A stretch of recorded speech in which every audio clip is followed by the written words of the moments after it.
Okay, we begin with former acting DHS Secretary Chad Wolf back with us. Okay, when you heard the news, the vice president will be visiting the border this Friday, just days ahead of former President Trump. What was your first reaction? Will anything change in the Biden administration's policies? Well, I don't know that it will change, but my first reaction was it's about time. It's been over 90 days since she was put in charge of this issue, and throughout that time, she has not gone down to meet with DHS, to meet with Border Patrol, to meet with the folks down there along that border. So it's about time that she goes. But to your point in the intro, she's going to the wrong part of the border. She's going to El Paso, which is a metropolitan city along that border. There are illegal apprehensions there, to be sure, but that is not ground zero. It's over almost 800 to 1,000 miles away from ground zero of where this crisis is taking place. So I would say that she's going to the wrong place on the border. But at the end of the day, this will be a visit. Hopefully it's going to be a working visit for the vice president, and it's not going to be border security tourism where she's just touring folks, but she's actually talking to folks and trying to come up with some solutions to the growing crisis down on the border. So what answers will the vice president have on getting rid of remand in Mexico, getting rid of, policies that stop, catch, and release, their move to stop the border wall? What are the answers going to be? Well, I don't know that she's going to get any answers. If she asks the men and women of the Border Patrol for their honest answer, she's going to get some honest feedback. She's going to hear that they need an effective border wall system and they need the policies that they had over the last 4 years. So we'll have to see how the trip goes, if it's a staged visit, and whether she's actually going to be able to talk in an open format with Border Patrol agents, with landowners, and with local law enforcement who are having to deal with the historic number of immigrants, illegal immigrants in their facilities and in their communities. That's the type of trip she should have. We'll see where they take her in El Paso and what she actually does.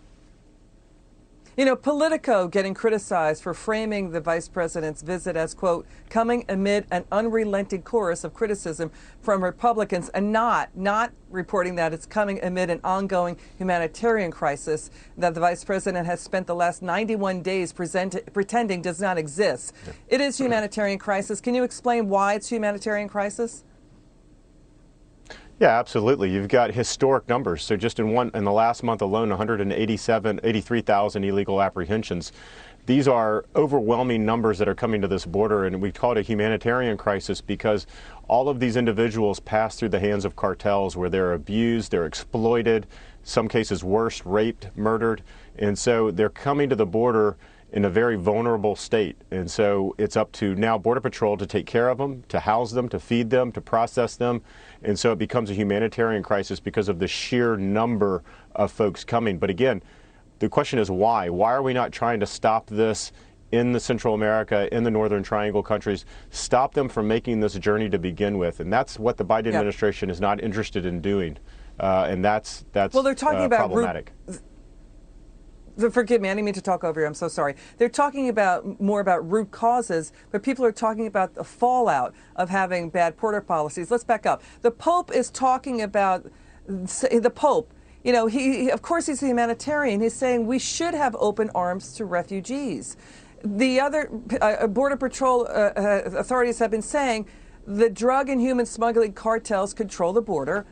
7 border towns in Mexico, just across U.S. border cities, are the worst in the world for violence, for homicides and murders, worse than what's going on in the Middle East. So the fact that they control the border means that people are getting smuggled in from countries in Asia, like Pakistan and Iran, Yemen. They have to go through the human smugglers who can kill them, who can dragoon them into drug smuggling in order to get into the U.S. That's not the way to do it. They get assaulted, as you point out. Your word on that. Yeah, you're absolutely right.